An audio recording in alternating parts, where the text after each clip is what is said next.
Hi friends, இன்றைக்கி நம்ம வீடியோவில் டீ கடையில் விற்கிற போண்டா எப்படி செய்கிறது அப்படிங்கிறத பார்க்கலாம் வாங்க. அதுக்கு நான் வந்து 3/4 கப் அளவுக்கு ஃபஸ்ட்டு கடலை மாவு எடுத்து வச்சுருக்கேன். எந்த கப்பில் 3/4 கப் அளவுக்கு கடலை மாவு எடுத்தனோ அதே கப்பில் 1/4 கப் அளவுக்கு அரிசி மாவு எடுத்திருக்கேன். அதுக்கப்புறம் இதுக்கு தேவையான அளவுக்கு உப்பு சேர்த்துக்கோங்க. அதுக்கப்புறம் ஒரு பெரிய வெங்காயத்தை நல்லா பொடியாக கட் பண்ணி வச்சுருக்கேன்.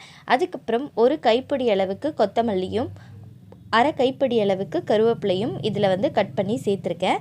அதுக்கப்புறம் 2 பச்சை மிளகா சேர்த்துருக்கேன். அதுக்கப்புறம் ஒரு பிஞ்ச் அளவுக்கு சோடா மாவு சேர்த்துருக்கேன், அதாவது பேக்கிங் சோடா சேர்த்துருக்கேன். அப்புறம் 1/4 டீஸ்பூன் அளவுக்கு மிளகாய்த்தூள் சேர்த்துருக்கேன். 1/4 டீஸ்பூன் அளவுக்கு ஜிஞ்சர் கார்லிக் பேஸ்ட்டு சேர்த்துருக்கேன். இது எல்லாத்தையுமே சேர்த்துட்டு ஃபஸ்ட்டு நல்லா ஒரு மிக்ஸ் பண்ணி வச்சுக்கோங்க. எந்த பவுலில் நம்ம அளந்தோமோ இந்த மாவை அதே பவுலில் 1/2 கப்பு தண்ணி எடுத்து வச்சுக்கோங்க. ஃபர்ஸ்ட் வந்து தண்ணியை கொஞ்சம் கொஞ்சமாக ஊற்றி இதை வந்து ஒரு சப்பாத்தி மாவு பதம் இல்லாமல் கொஞ்சம் லூஸான பதத்துக்கு முதல்ல பிசைஞ்சு எடுத்துக்கோங்க. நம்ம போண்டா போடும்போது நல்லா கொஞ்சம் ரொம்ப லூஸான நைஸான பதமாக இருக்கணும். இப்போ காட்டுற பாருங்கள். ஃபஸ்ட்டு இந்த மாதிரி லூஸான பதத்துக்கு முதல்ல கொஞ்சம் கொஞ்சமாக தண்ணி ஊற்றி பிசைஞ்சு எடுத்து வச்சுக்கோங்க.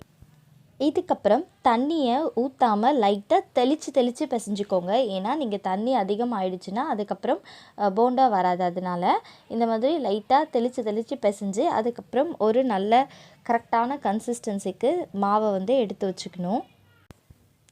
இப்போ பாருங்கள், மாவு வந்து கரெக்டான பதத்துக்கு வந்துருச்சு. இப்போ இங்கே பாருங்கள் எவ்வளோ லூஸாக இருக்குது. இந்த மாதிரி ஸ்டேஜில் நம்ம வந்து மாவை ரெடி பண்ணி வச்சுக்கணும்.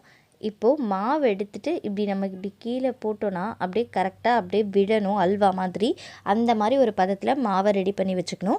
அதுக்கப்புறம் எண்ணெயை வந்து மிதமான சூட்டில் வச்சுட்டு, அதாவது மீடியம் ஃப்ளேமில் தான் நம்ம அடுப்பையும் வச்சுருக்கணும். இந்த மாதிரி மீடியம் ஃப்ளேமில் இருக்கும்போது நம்ம வந்து இதில் இந்த போண்டா மாவை இதுக்குள்ளே போட்டுட்டு அதுக்கப்புறம் மீடியம் ஃப்ளேம்லேயே நம்ம வேக விடணும்.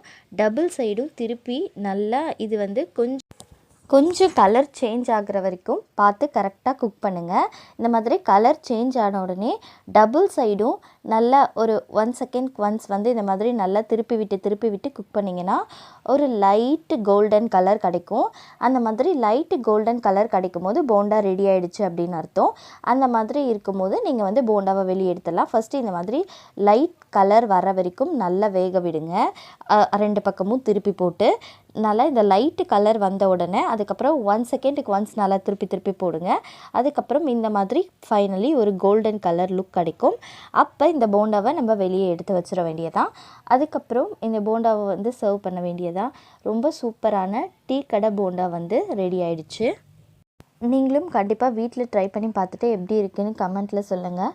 இதே மாதிரி நிறைய யூஸ்ஃபுல் வீடியோஸ்க்கு நம்ம சேனலை மறக்காமல் சப்ஸ்கிரைப் பண்ணி சப்போர்ட் பண்ணுங்கள். பாய்.